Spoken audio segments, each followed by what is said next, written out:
All right, it's 11 o'clock, so we are going to we're going to get started. I'm going to share my screen. If you have any questions, just go ahead and put them in the Q&A on the bottom there. And there we go. Can you guys see my screen, Ross? Can everybody see my screen? Yes. All right.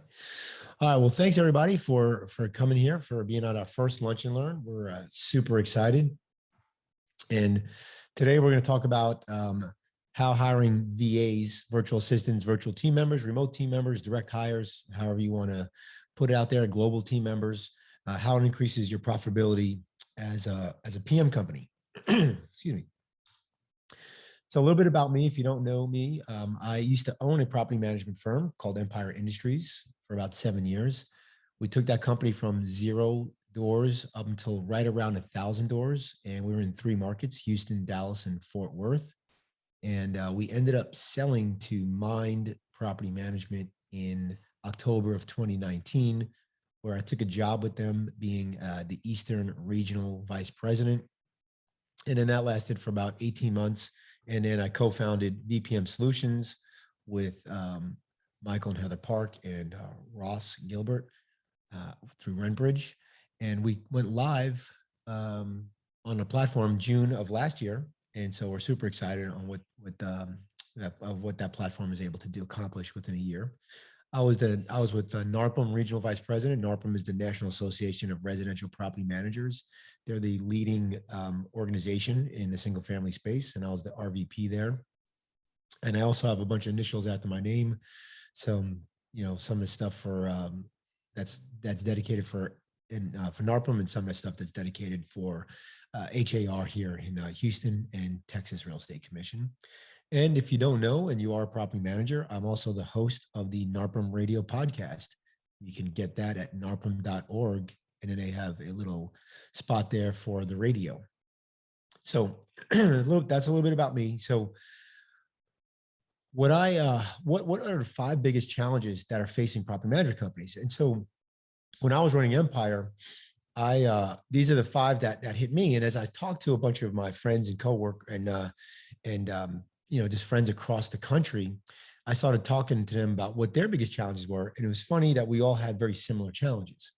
And the first one is at Empire, my payroll was high. So if you have the challenge of a high payroll cost, right, then that seems to be a big challenge in our service-based industry. So for example, at Empire, we were paying about 52% of our payroll costs.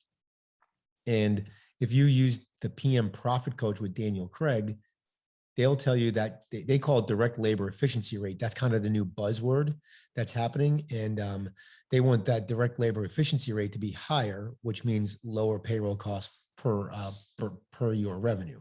So if your payroll costs, our payroll cost was at 52%. If your payroll cost as a percentage of revenue is over 30 to 34%, payroll costs are typically going to be higher. So based on my learnings from business coaches and my research, businesses that are service-based should have payroll costs between 30 and 34%. And so the challenge that we have as property management companies is, as we grow doors, we have to hire more people to service those doors. And the way we make money is when our people are stressed out, right? There's so many doors, we need more doors per person, and then they get stressed out. And then we have to hire more people. And typically what happens is we go cash negative until we bring in more doors, and then it becomes a kind of a cycle, right? Or you just bring in more doors, don't hire people, and then all of a sudden your good people leave because they're stressed out. And so payroll costs are a big challenge that faces our industry today. After the pandemic, we found that increasingly difficult to find good people. So I used to talk to people even pre-pandemic, and they'd be like, man, I can never find anybody good, or I don't want to grow because I don't want to hire anybody because I can never find any good people. And then after the pandemic, it got worse because especially people in the US, they were getting more money sitting on the couch than they were actually working, or they want to work, but they want better paying jobs or higher paying jobs, not better paying, but higher paying jobs. And the challenge that we have in our industry is that we have a lot of low level type jobs that do not require college degrees, do not require for us to spend a lot of money, right? So the job role might be a $35,000 a year role, but the people that want to fill that position either want a lot more money, or if they are willing to fill that position, you find out that maybe they have a GED, maybe they have a high school diploma, typically no extra education, and typically they have challenges inside their own life that they bring into your business. And so it's harder to find those good people for the type of roles that we need to fill as a property management company. Stress on your team. I kind of talked a little bit about this earlier, but stress seems to be a big challenge in our industry. Again, why is that? Because we need to have so many properties to manage, so that we can make a profit as property management owners. And so what happens is your staff is stressed. They're working nights, they're working weekends, and so then you have churn in your organization. Communication. So the number one reason why we lose clients is because of lack of communication. Number two reason is because we can't get the property leased, and number three has to do with maintenance. But I can make an argument that number two and number three, you can point back to number one, and it's lack of communication. And so when we have so many properties but so little team members, the things that the first thing that goes is communication. The team might actually be doing the work, but if the property owner is not being communicated, now they think that nothing's getting done. And when they call you and they call your property manager, now they're managing the manager, versus when we call them or let them know, then we're managing the property. Even though we have all the answers and we're doing everything, that lack of communication, now they feel that they have to keep their tabs or their eyes on the property manager. The property manager not doing their job. I'm managing the property through the property manager, and that turns into churn. And then the last one is a reactive approach to operations. When you have so many doors, you have so many tasks, and you have too few people to do it, you are literally spending time doing tasks, right? Property managers spending late at night just doing menial tasks. And because you're so busy doing tasks, you're in chaos mode, and you can never make a profit. You can never make money. You can never take advantage of opportunity.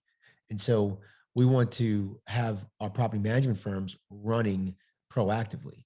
And what I found is even if my property managers had a few hours of like downtime, they would just sit there and wait for the email to bing or the phone to ring. And so we're almost conditioned in our industry to be reactive. So how do we solve all of these challenges? Well, at Empire, that's what we did, right? So these are the big five that we had. And so we solved them. This is how we solved them, right? So the first thing is, I told you we had 56% of our payroll expenses. And that was just too much.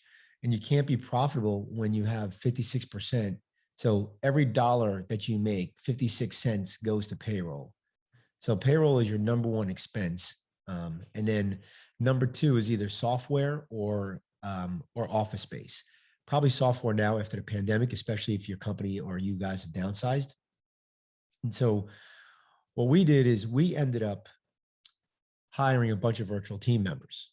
Now, the reason why I did this was I had a lady named Sharon, and Sharon was this angry lady, and she was in my front office, and she was the front office coordinator.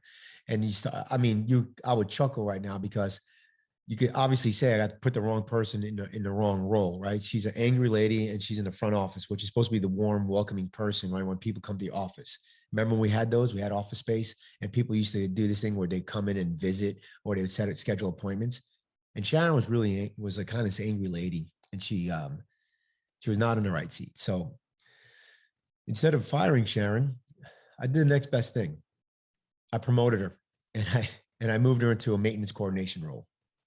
I figured if she's angry, then that's the perfect type of person to be a maintenance coordinator, right? They'll tell residents no, or they'll tell owners you have to spend money into your property and all that good stuff. And so I gave Sharon a raise, and I moved her under me. I was managing properties at the time, which she sure got hazard pay, because I was probably not a very good property manager. I'm a good property manager, business owner, but not very good property manager. So anyway, Sharon comes and works for me. And after about 2 weeks, she comes to my office and she says she wants a raise because this is too hard. And I'm like, I just gave you a raise. I just gave you an opportunity. You were doing a terrible job. By the way, Sharon was not a good employee. She was she's one of those employees that maybe came to work, maybe didn't. She always had some outside influences affecting her job.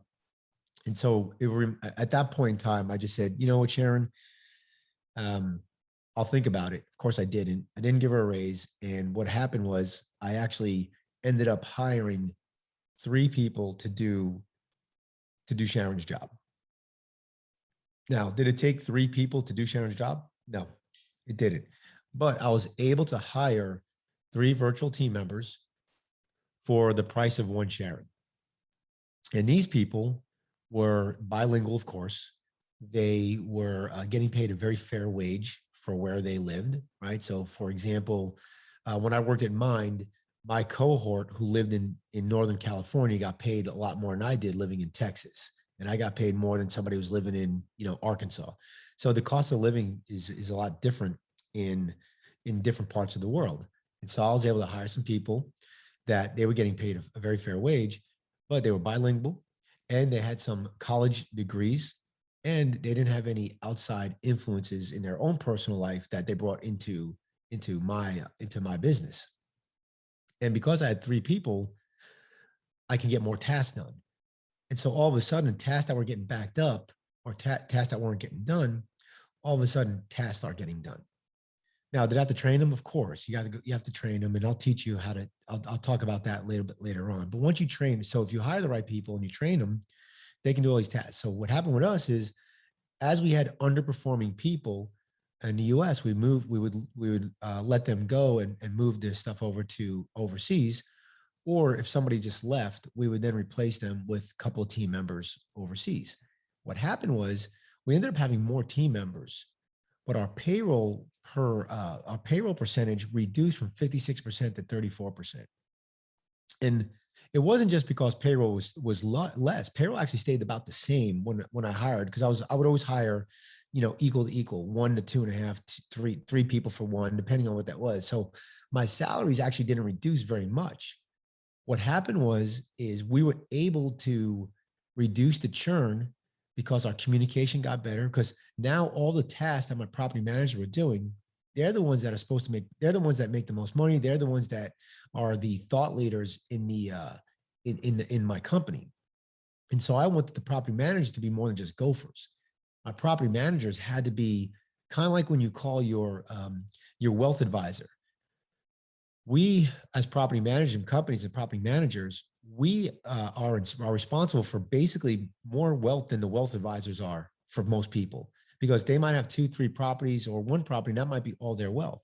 And what happens is because we're so task-based as an industry, that most property owners, they see us as gophers. I need you to go to the house and meet my pool guy out there, and he's gonna fill the pool with water. I need you to meet the gas guy out there. Or they think that we're there for like their personal assistants. And the reason why that happens is because we're so busy and we're just task oriented. Well, now if you have these virtual team members behind you and they're doing all the tasks, those low level tasks, well, now what that does is that frees up your time as a property manager. Now your stress for your whole team comes down. The stress for the property management company owner comes down, because now he's able to make more profit without stressing his team out. And then what we did is our property managers, we actually changed their titles to client relations specialists. And so we had to do that for a mindset change, because property manager for us was reactionary business, task oriented. And they had to learn a new skill set. They had to learn how to build relationships with our clients. Once we started building relationships with our clients, then churn went down. We started losing obviously less doors, and churn went down on less employees as well, less team members. Because we were able to build relationships, guess what went up? Our referrals went up. Because we had no more stress on the team, and the team had time, we were able to take that phone call from an owner when it was not, maybe it wasn't scheduled, and instead of like, trying to get them off the phone because I have all these tasks to do, you can actually spend time with them. Well, what this did is this allowed us to build better relationships, which means that we got more referrals, and all of a sudden people started using us to buy and sell properties. And so we started increasing our revenue in different ways. Now, as the company owner, I was able to implement some new programs. right? We'll implement a pet policy, or implement, resident benefits packages. We're able to implement a win-win-win strategy for our residents, our owners, and the property manager company, where we're able to increase our revenue, which means that the profit margin that has always, like, as your revenue would go up, your expenses would go up. Well, now we started seeing that gap, and we started getting more profit. So that's how we fix it at Empire. So, why hire a virtual team member or a global team member, right? Well, basically, the salaries in the U.S. keep increasing, and the salaries in the VA in other countries are increasing, but not at the same rate that the salaries are increasing in the U.S. I find that you can find two to three people per virtual team member for one U.S. worker. That just means you have 2 to 3 people doing tasks that one person was able to do in the past. We're having a harder time. They call it a pandemic of people in the U.S. not wanting to work.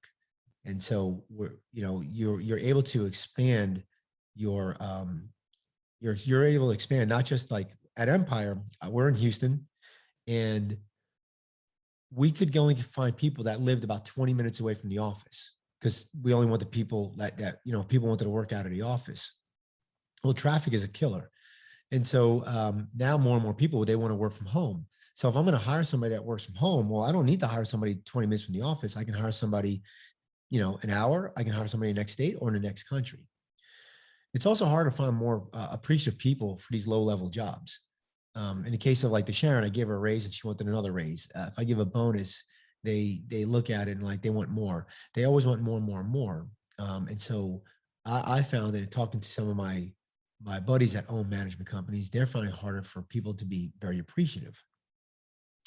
You get better quality team members for lower skill work. I talked about, these folks are bilingual, and a lot of them have either additional training, or they have additional schooling, and then access to more talent. We talked about this, right? So now, if you need that awesome bookkeeper, you don't need somebody that lives 15 minutes from your office. You can find them globally, not just nationwide, but globally. So when do you need one?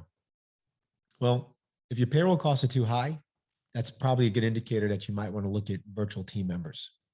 If your team is stressed, that might be, and you can't afford more people, this might be a time where you say, well, maybe I can afford a virtual team member or two. If you're getting complaints regarding lack of communication, like I said, the first thing that goes is communication. Your team might be doing the work. Hell, they might be working late nights and weekends, but they're not communicating to the owners or to the residents. All of a sudden, your move outs increase and your owner churn rate increases. If you're completely a reactive company, then you need some team members to offload some of those tasks.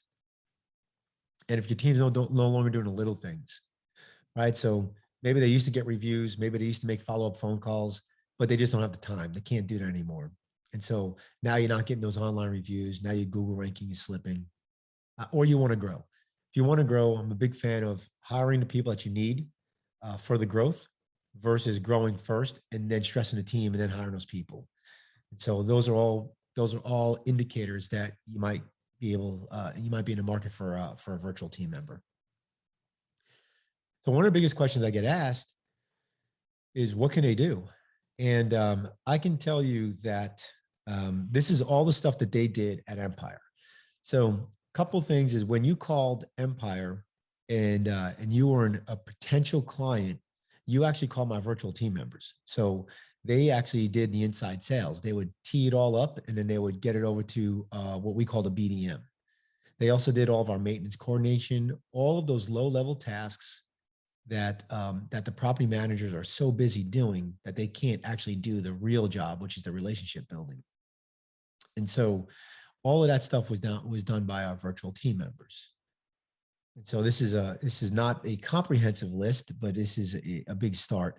If you go to our website, vpmsolutions.com, and you go under companies and what can a VA do, there's I think we have 58 or 59 job descriptions for virtual team members, complete with key performance indicators, which we'll get into later, and DISC profiles.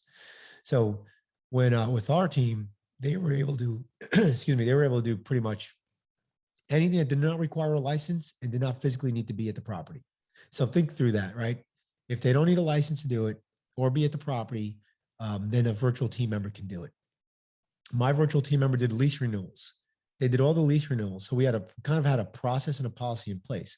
Now, if somebody said, hey, I want to negotiate the lease price, whether that's an owner client or a resident, then it gets escalated to the property manager. What this does, though, is in this instance, it took away 90% of the lease renewal stuff, because 90% of it is we just kind of create the lease renewal, maybe do a CMA, and send it out, right? And then answer basic questions. And then negotiation would go to the property manager. And so if you think about it, if you could take 80% of work away from the property manager and just deal with the 20% escalations or the 10% escalations, your property managers now have so much more time on their hands to do kind of the relationship building, high level thinking, become more of an asset manager than a task manager. So how do you hire a virtual team member? So there's a first thing you have to do is you have to do some of the legwork here. You have to have a job role. You can see a whole list of them on our website, but the job role has to be precise. So if you create a job role and it's got like 2 bullet points and then the third bullet point is all other duties assigned by manager, that's not being precise. Ambiguity is your enemy in this case. If you don't know exactly what they're supposed to be doing, how are they going to know what they're supposed to do? And this is going to be basically a recipe for disaster. So be very direct and precise in what those roles are, right? And bullet point all the things that role needs to achieve. I'm a big fan of using a personality profile. I know there's a ton of them out there. I'm a big fan of DISC. One of the things I learned too late, honestly, was I used to use DISC for the people coming into the business, but I didn't use DISC on the job role. So now I'm a big fan of, okay, for every bullet point that the job role needs to do, let me put in what the personality profile for each one of those bullet points should be. And then I can create a personality profile for that job role so that when I am hiring somebody and I have them take the personality profile, I can make sure that they match. Now, if you have a job role you're building and it's got stuff all over the place, it needs to be D, I, S, and C. That's called a unicorn. They don't exist, right? And so you might have to revamp that job description and try to put more of C and C's and D's together, or I's and S's together, or I's and D's together, right? So if you have an I and C's are opposite and D and S's are opposite, right? So if you have so many things and they're completely opposite, it's going to be hard to find somebody. DC, D, and DS, DC and DI are connected. So basically what you have to do is make sure that you're not asking somebody to do all sorts of crazy different things. An example is like if I had a good easy example is if I had a bookkeeper role, I need somebody who's super detailed, right? But if somebody is a sales guy, high I, not detailed, that's not going to be a good fit. So if your job description is all over the map, you might have to revamp it. All right. And then each job role should have key performance indicators. So what are KPIs? They are metrics for that job. This is how somebody knows they're doing a good job. Okay. So the first thing is you always hire based on your core values. If you don't have core values, you do have them. You just don't know what they are, and they're created by the team below you. So if you are a manager or a company owner listening to this, you need to create your own core values, and core values have to be pushed down, right? So it's top down. Once you hire on core values, and core values need to be talked about often, and not just put on a poster on a wall, but you talk about them often. You hire, fire, and you promote within core values. That gets the right person on the bus. The personality profile gets them in the right seat, and the KPIs gets them rowing in the right direction. So what is a good metric, right? So a KPI might be, let's say it's maintenance.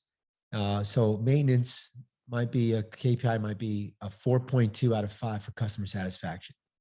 Well, that's a great KPI, but if you don't have a way to measure customer satisfaction, you can't have that as a KPI, right? Each role should have 1 to 3 KPIs, and they should be very easily to obtain, right? So meaning I should be able to have a report that I can download and get the information from. The team is responsible for hitting those KPIs. So at Empire, we had a KPI for customer satisfaction, but we also had a software that every time a work order was complete, it sent an email and asked, the resident to put in a 1 to 5 satisfaction. And so we were able to get a high percentage of those work orders that were complete to get them to get a customer satisfaction back. And then we were able to see from that report what it was. So that was an easy KPI for my maintenance team.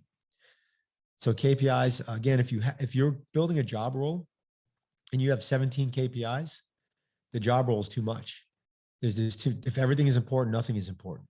So each job role should have 1 to 3 KPIs. Your company should have 7 KPIs, up to 7 KPIs, but the job role should only have 1 to 3 KPIs.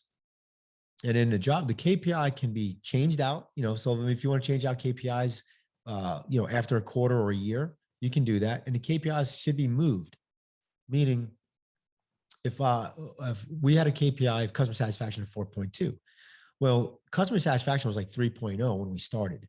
Well, I couldn't say, well, I want a 4.2 starting next week. We had to say, okay, we want it to be 3.1 or 3.2.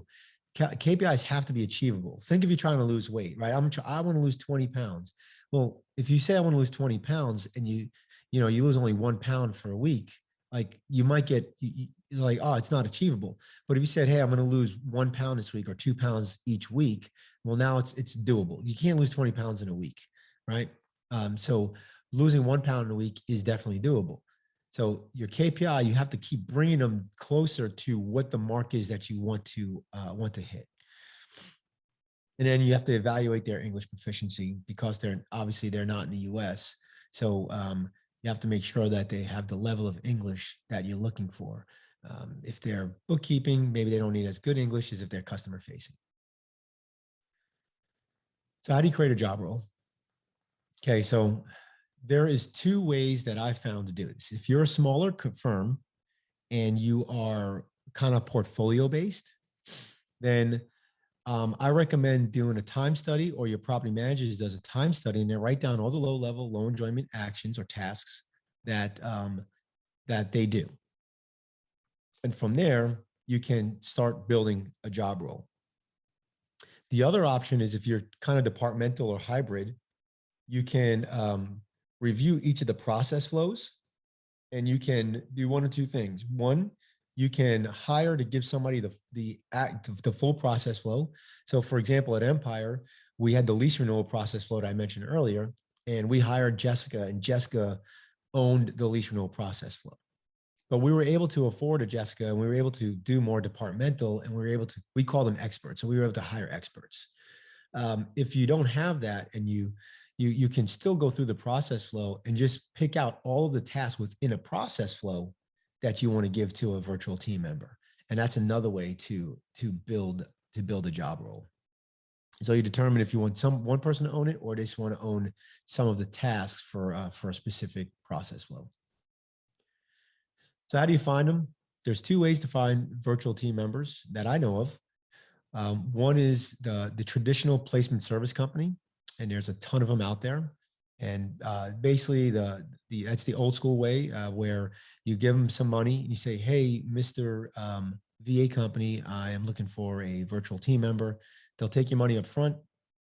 They'll help you with a job description. They'll go find a few candidates. They'll come back a couple of weeks later and say, here's 2 or 3 people. You can do a final interview, and then that's the person you get, or they just give you somebody. I know a couple of them, they just say, here's the person for you. And so challenge with that is you have to pay money up front. You have very little control. It takes you a long time to find somebody potentially. And then the last thing is they charge you a hourly rate, and then they pay their VA a much lower hourly rate in most cases. And so what happens is if the VA gets another opportunity for a little bit more money, they might churn. And so you might have a higher churn rate. Then there's also VPM Solutions. With VPM Solutions, we are the only platform that's built for property managers by property managers. And when you log on, so with VPM Solutions, it's free. So there's no cost to you. So there's no upfront cost, there's no monthly cost, there's no cost. You can build a profile in about 3 minutes. You can browse and search virtual team members. We have, I think, 7,300 plus right as of today. When we advertise for virtual team members to join the platform, we're advertising that they join the platform for property management and real estate companies. That's kind of, so we're basically focused on the property management and real estate companies. You can post a job for free, and it takes about, if it depends if you have a job role or not. If you have a job role, posting of a job takes about 4 minutes, 5 minutes. So within less than 10 minutes, you can create a profile, post a job, and you will get matched through our algorithm with virtual team members that match your criteria on your job posting, and you can start inviting people or start receiving applications. Most of our clients receive applications within 24 hours for their jobs. They when you pay them, it's a direct hire, and so you're paying them directly, meaning that they're going to get paid what you guys negotiate. Everything's negotiable. You guys negotiate on a price per hour.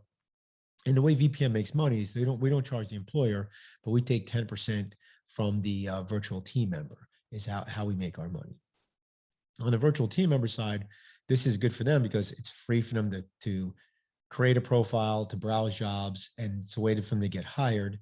They have reporting that they can send to, that they can download.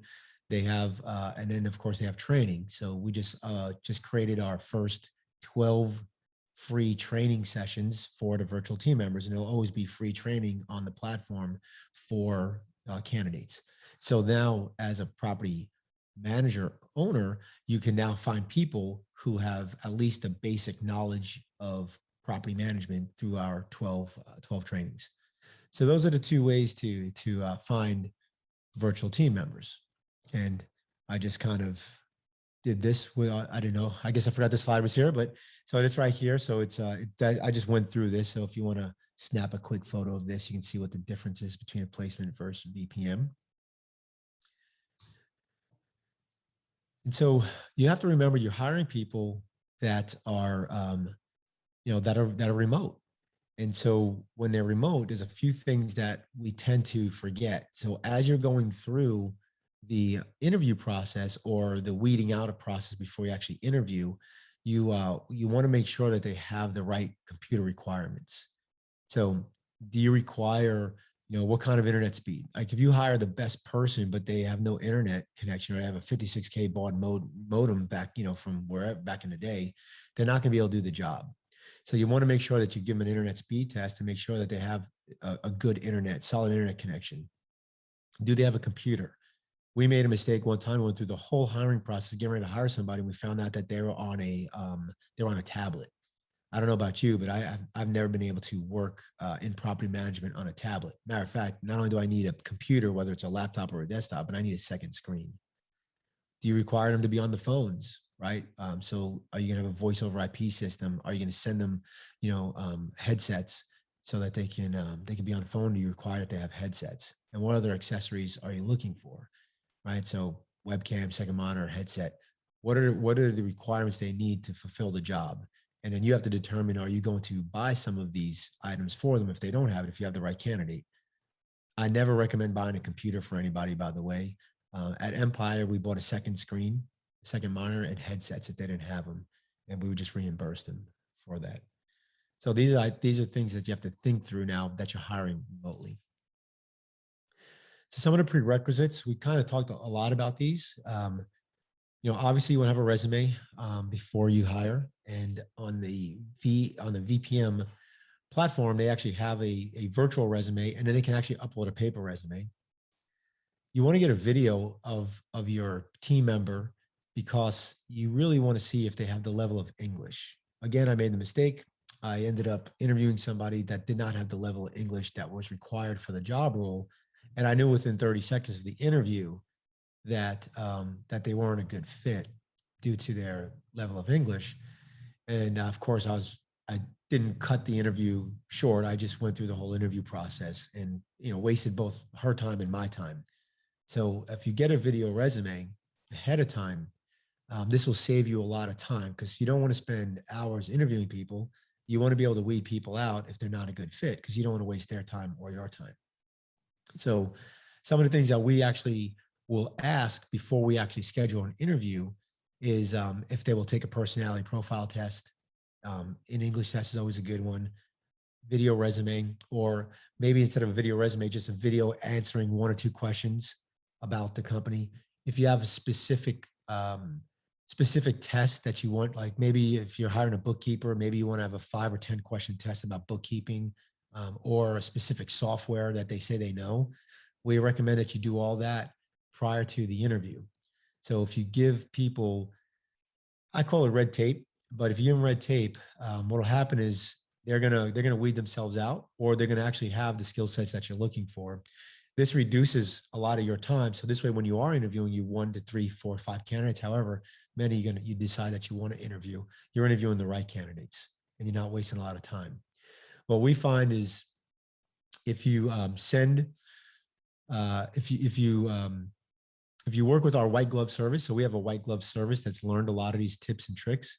What we have found is it takes about 4 to 5 hours of your time and about 10 working days to hire somebody. So it can be a very quick process, but you have to know, like, you have to kind of do some of this weed out stuff. What we found is if you are asking somebody to do all 4 of these or 5 or 6 things in the first time you send them an email, we don't see a lot of adoption on that. What we find is you do, hey, can you send us this video? And then, hey, can you send us this? And we find if you do ask for 2 or 3 things before the interview, that you get a good adoption rate, and people will continue to work through the red tape, so to speak. And we've seen a lot of success that way. So when you interview a candidate, I don't think this is any different than interviewing any other candidate. Personally, I think you should always talk about your company first, and you should always talk about the job role and where you're going as a company and what the expectations of the job role.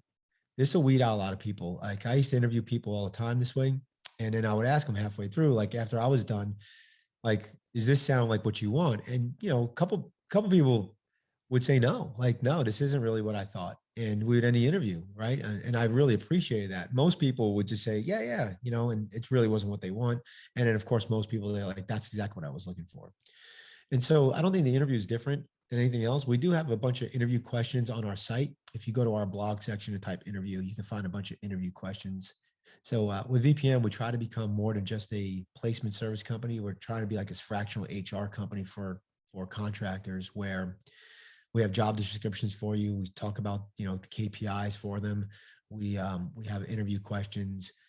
We have an upload where you can upload files to the platform.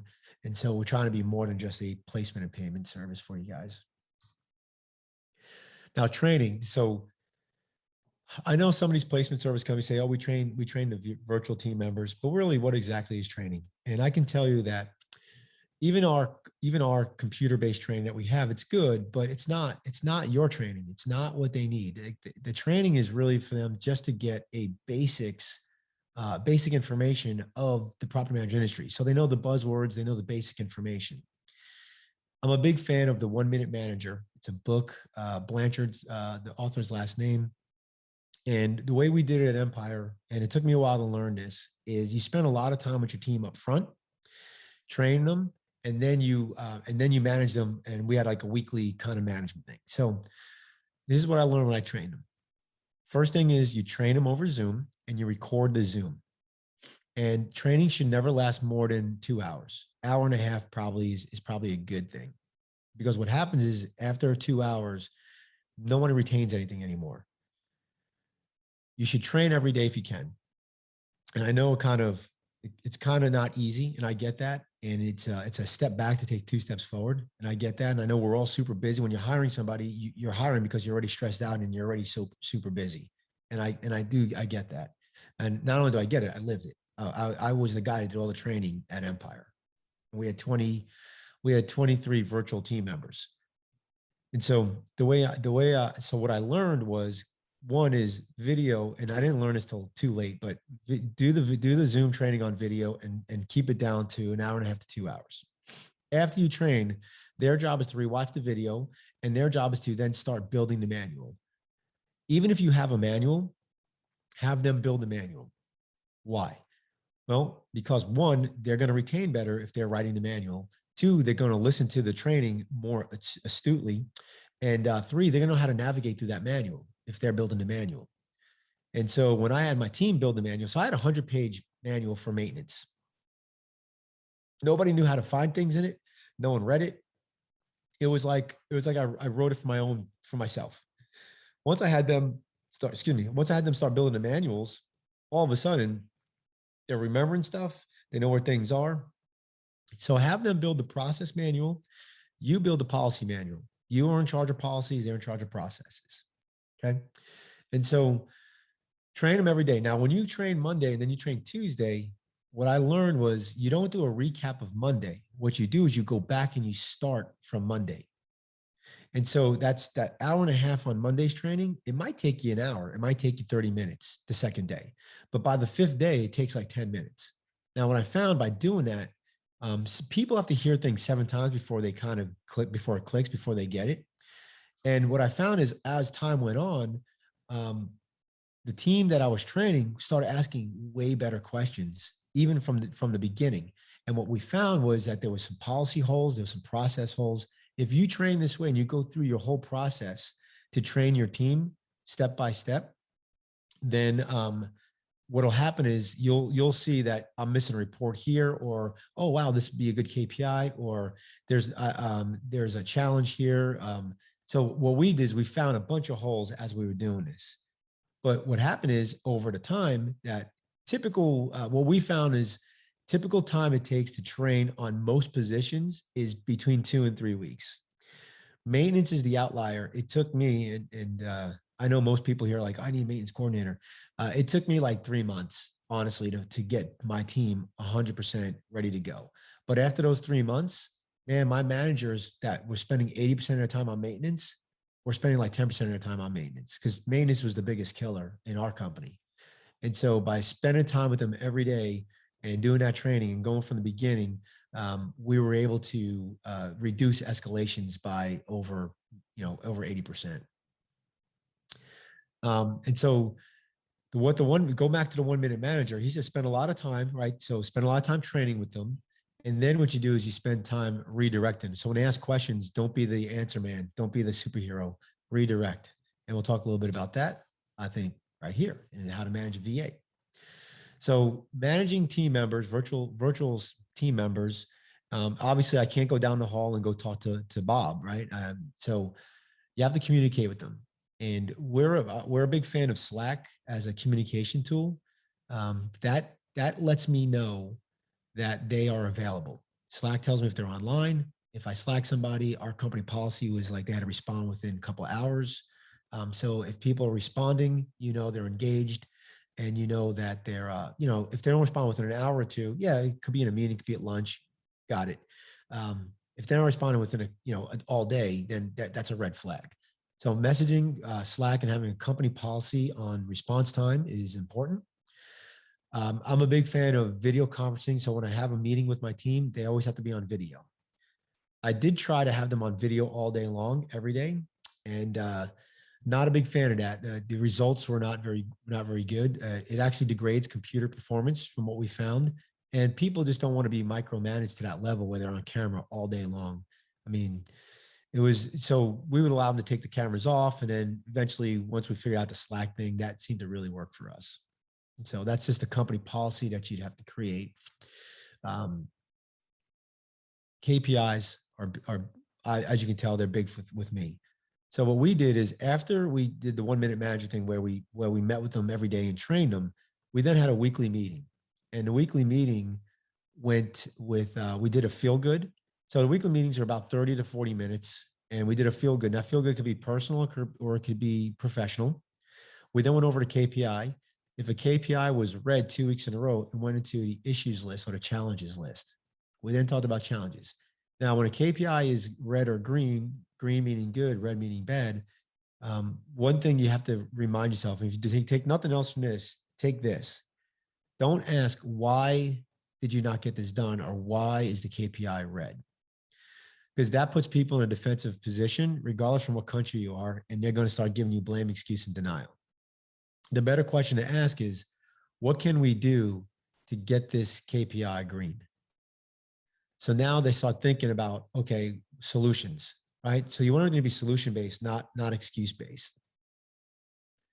When you get to the challenges level, so 5 minutes for feel good, 5 minutes for KPI, and then challenges is I would always ask questions like, what can I do to help you achieve your goals? What is the biggest challenge you're having, and how can I help solve them? And what you're doing is, if you're the manager or the owner of the company, your job is to take care of your people. Their job is to take care of your clients. So if somebody's having a challenge, right? Maybe it's automation that's needed, or maybe there's a new report that needs to be built, or maybe they're having trouble communicating with a specific department. What can you do to remove all the barriers that it takes for them to do their jobs? And what can you do to increase efficiency? I always looked at efficiency. I always look to see how are you doing this? Why are you doing it? Why are you doing it this way? What can we do to make this more efficient? Would be the question I would always ask. And then the big one is the stress level. I used to do a stress level from 0 to 10. And if somebody had a 10 on their stress level more than a couple of weeks, that's a red flag. That either means A, they're in the wrong seat and they don't know how to do what they're doing, or they're not a good fit. B, it means they're not trained. They weren't trained properly. Or C, it may mean that you're ready to hire a new person. Maybe they need help, right? So maybe the call volume is increased, right? And your KPIs should start indicating that.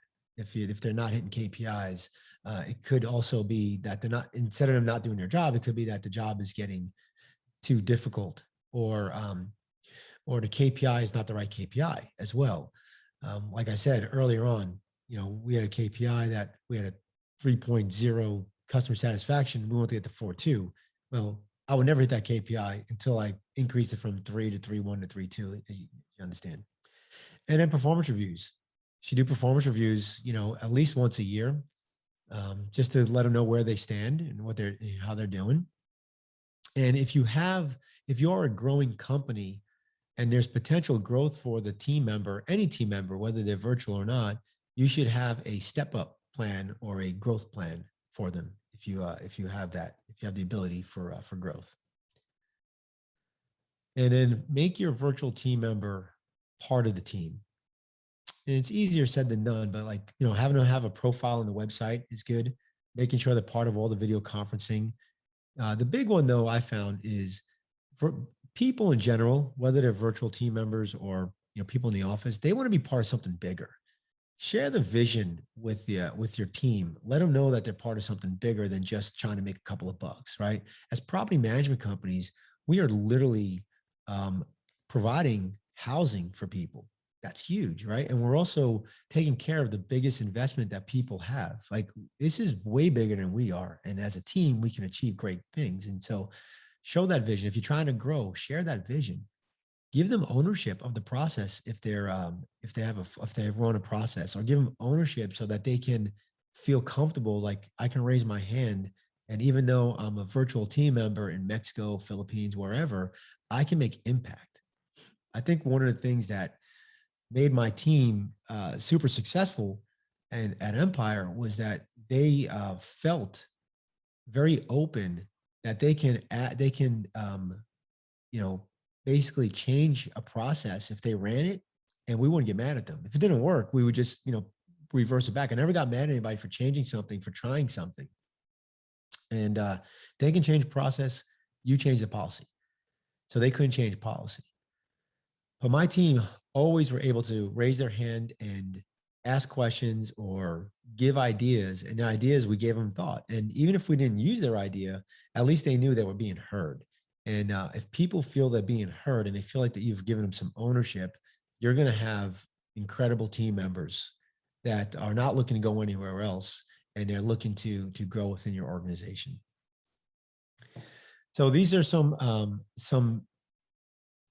resources here. So the 1 Minute Manager by Ken Blanchard, I highly recommend that book.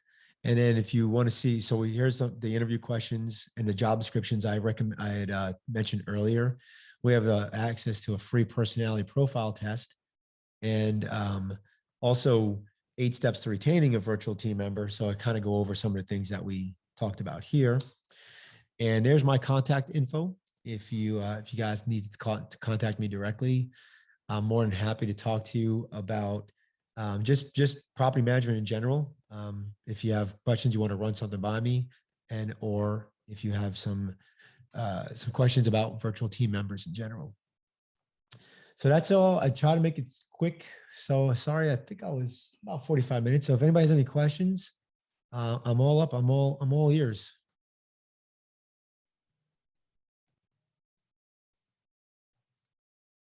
Oh, I answered everybody's question.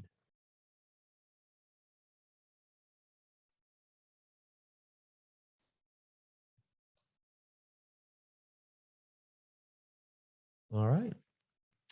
Well, I don't see any questions. Ross, you see any questions here?